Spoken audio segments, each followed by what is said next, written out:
Well everyone, it's time for us to go and take a look at the Google Pixel 5 and see how this phone holds up in the middle part of 2023. Now what I will definitely tell you is there are lots of pros and lots of cons for buying a phone like this, but I like the Pixel series. I think Google's done a really good job with these phones, and the Pixel 5 was kind of the time where they actually started making a turn for the better. Now on the outside of the Pixel 5, we are getting that 6-inch OLED display, and it's a pretty decent display coming from the Pixel 4 and the 4 XL. I think this was a really decent improvement. It was a hole punch display, so the hole punch was in the top left corner, and this phone honestly still looks very good. It's still a very decent looking phone for sure. It was a 90Hz panel too, so they did stem that from the Pixel 4, and overall still a very good looking display. It wasn't a perfect looking phone, but it came out in 2020, like almost 3 years ago, so I do think this thing still looked pretty good at that time.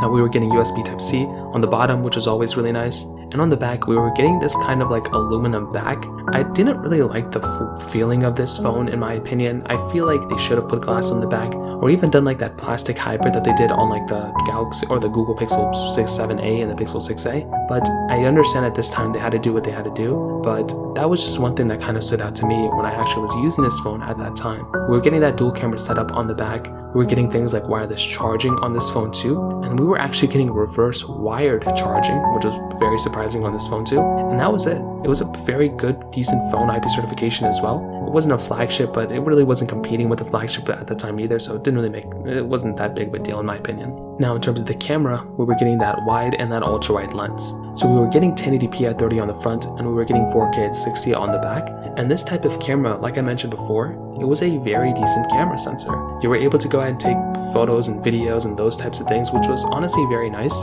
And with this type of phone, you were still getting a very decent type of lens. Now it's not a perfect lens, I think there's definitely problems with it sometimes, but I do think for the most part, Google did a good job with this type of device, and I think that kind of stuff stands out to me as being a pretty decent performing camera over time.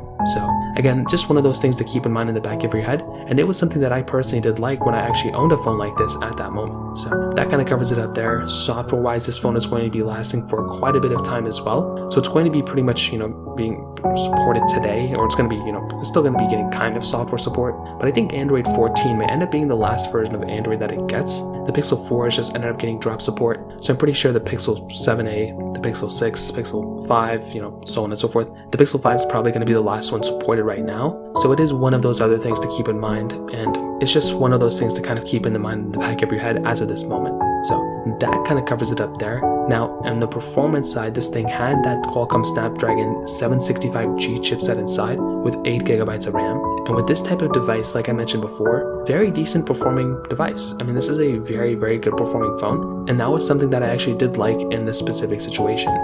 It's not perfect, but I do think Google did a good job here, and if you're doing light applications or big applications, this thing's still going to be able to handle it for the most part, but it's not going to be like the biggest, best performing phone of all time. It's going to be very, very basic, but it is something that I actually do like here, and it's just, it's a good performing phone when it comes down to it. So to kind of sum it up, what I'll definitely tell you is this is a very, very decent phone for the price. If you're willing to go up to a Pixel 6 or Pixel 7, those are going to be better phones for sure, but this is still honestly a pretty decent device that I would probably recommend a majority of people to buy.